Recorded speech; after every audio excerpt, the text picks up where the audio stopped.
Evening. It's day 16 of going sober for October, and just enjoying another big glass of water to wash it all down with. Got to stay hydrated. Hydration for 16 days in a row.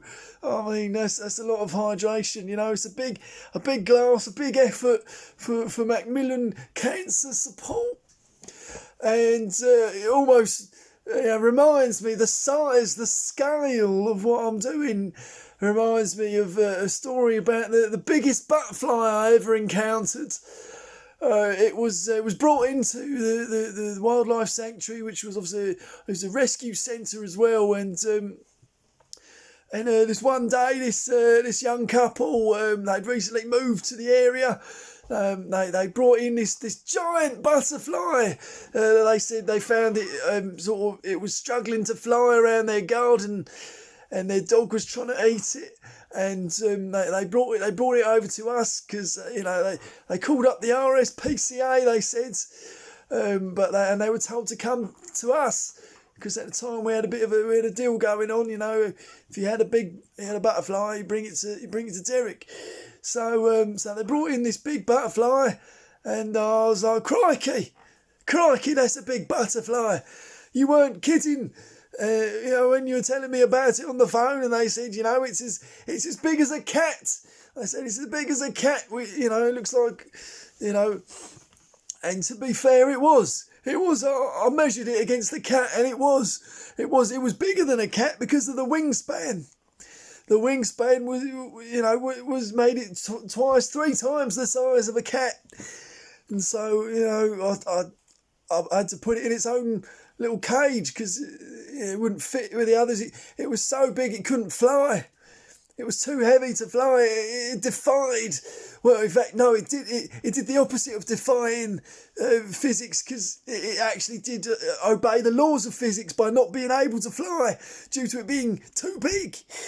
And we had it on display, and it was drawing crowds. Not that I'm into that sort of thing, but the local press were in. It was doing wonders for publicity.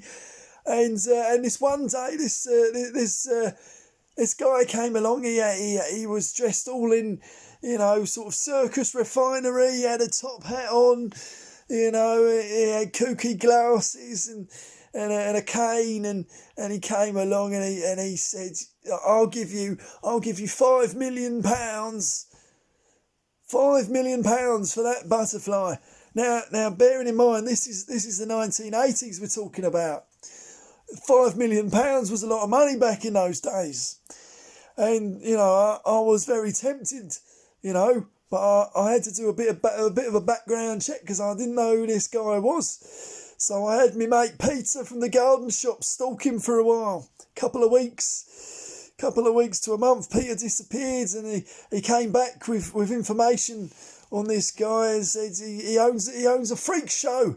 A travelling freak show, and he wants to put that butterfly front and centre of the freak show, and he had a bearded lady, and he had a man who was as big as a mouse, and he had a mouse as big as a man, and he had a horse with the head of a lion, and a lion with the head of an elephant, and he had an elephant that looked like a dog, and he had another dog that was just sort of there. I think it was his pet, and he had a couple of twins who'd been glued together at birth, who he palmed off as Siamese twins, and and basically I wasn't too keen on the butterfly, being part of this freak show.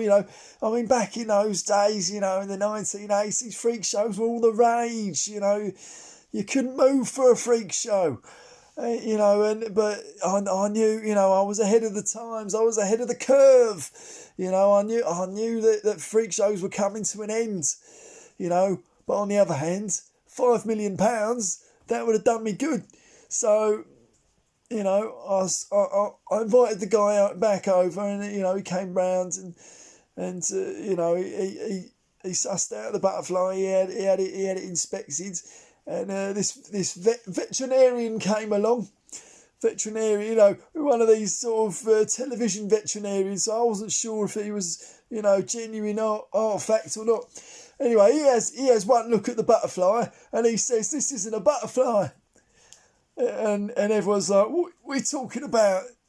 It's a butterfly. This is a big butterfly." He says, "This isn't a butterfly. This is a cat with fairy wings stapled on it. This is horrific. Who's done this?" And I said, "Well, I mean, someone brought it in. I mean, it sure fooled me. Looked just like a butterfly." And that's when it dawned on me. It was just a cat with fairy wings.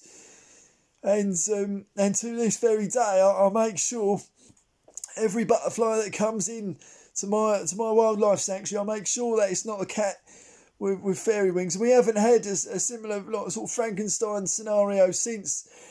But